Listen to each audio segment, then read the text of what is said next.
Hello, Morongo Basin and listeners around the world, online at Z107.7 FM.com. This is your Z107.7 Local news for Saturday, July 5th, 2025. Warm weather and high winds make for a tense fire season, especially around the 4th of July. So far, there have been a few wildfires close to the high desert, but both are nearing full containment and have stopped sending smoke into the basin. In San Bernardino County, the lake fire is currently at 489 acres, but it's at 90% containment. The fire is burning west of Silver Lake State Recreation Area off SR 138. It has 3 helicopters, 54 engines, and 10 crews assigned to it. The Wildfire is much larger and burning south of Banning and the I-10 in Riverside County. It's currently at 75% containment, but has burned 2,387 acres. The largest wildfire burning in Southern California right now is the Madre Fire, which lit off on July 2nd and is burning north of San Luis Obispo in the Los Padres National Forest. It's burning over 70,000 acres and is only 10% contained, with evacuation orders for most of the area. All 3 wildfire causes are under investigation. According to the National Park Service, about 85% of wildfires are caused by humans, usually through carelessness, but sometimes with malice. As you continue to recreate this holiday weekend, please remember that fire restrictions are in effect on BLM land and in national parks.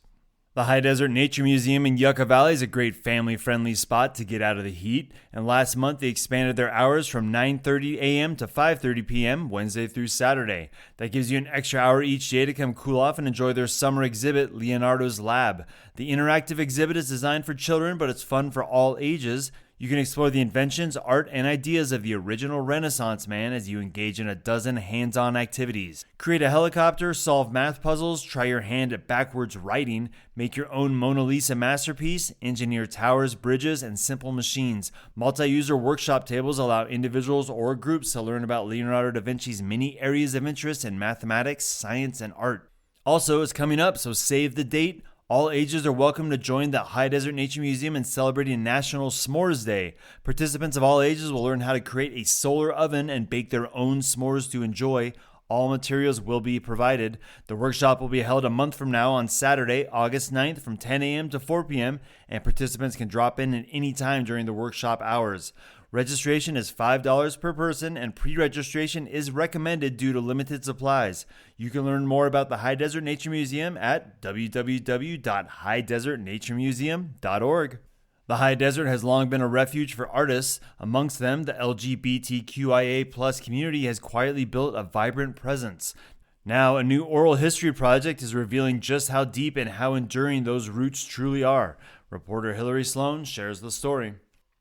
The California desert is home to a vibrant LGBTQIA+ community. Now one project aims to preserve their stories for future generations. The High Desert Queer and Trans Oral History Project, started by JTREE artist and organizer Tanya T. Hamadi, is gathering interviews, photos, and stories from residents across the Morongo Basin. Hamadi says a conversation with an 82-year-old woman who worked at a local thrift store inspired the idea of an oral history. When the pandemic hit and the store closed, the woman disappeared from the community.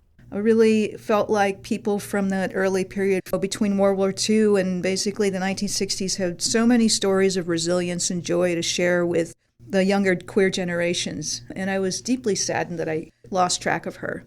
The project began with an interactive phone booth at the JTREE Music Festival and has since expanded to include public presentations, digital archives, and community events. It now features over 22 recorded interviews. Hamadi says the desert's wildness and privacy have long provided LGBTQIA+ people with a refuge from prejudice, judgment, and the rigidity of mainstream life. T, as Hamadi is called, believes the desert is fundamentally queer.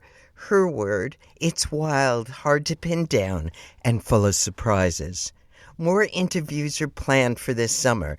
To get involved, visit @QueerDesertArchive on Instagram or QueerDesertArchive.com.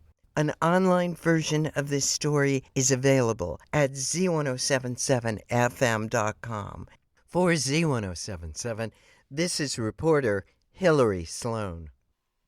Tonight at the Flamingo Heights Community Center, they're having an ice cream social from 5 to 8 p.m. Bring the whole family and cool off with a sweet summer treat. They'll be serving up ice cream with all your favorite toppings, along with grilled burgers and hot dogs. The event is free, donations are welcome, and you can keep up with the bustling Flamingo Heights Community Center by visiting flamingoheights.org.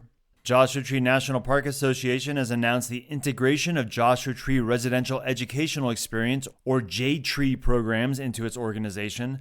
The new name for the educational initiative is Discover JTREE. The program will serve students from varied backgrounds and expand access to meaningful outdoor learning experiences, particularly for youth who have traditionally lacked such opportunities. The Joshua Tree National Park Association has been expanding their educational offerings, and in a press release, the JTNPA says they'll be able to offer enhanced K-12 and community programs that promote environmental stewardship and scientific understanding and cultural appreciation. Discover JTREE's vision for outdoor education includes providing thousands of elementary, middle, and high school students annually with hands-on learning opportunities focused on desert ecology, geology, cultural history, and stewardship. The JTNPA is Joshua Tree National Park's primary nonprofit partner, and they've been providing educational programming to the park for over 60 years. With the integration, Discover JTREE will expand the organization's reach to include multi-day residential youth programs aligned with California's environmental literacy and science standards. You can learn more about Discover JTREE at the JTNP's website, joshuatree.org. This Sunday, swing by the Moose Lodge for the Landers Open Air Flea Market from 8 a.m. to noon. Vendors and tailgaters are selling all sorts of things, and you can too if you like. Vendor spaces are free, and the setup starts at 6 a.m. If you grab some goodies, stop by the Moose Lodge from 8:30 to 10 for a community breakfast. That's the Landers Open Air Flea Market this Sunday at the Moose Lodge at 58266 Ricci Road in luxurious Landers. And finally, night paving operations on Old Woman Springs Road are scheduled to continue from Sunday to Thursday, 7 p.m. to 6 a.m. Expect delays as traffic control will be located at various locations.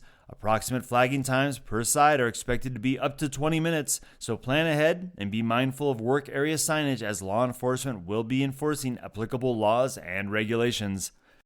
And that's your local news for Saturday. You can hear local news 7 times a day, 7 days a week at 7, 8, 9, noon, 4, 5, and 6. More Morongo Basin residents get their local news from Z107.7 than any other source. Reporting out of Joshua Tree, California, alongside the award-winning Z107.7 News team, I'm Robert Hayden.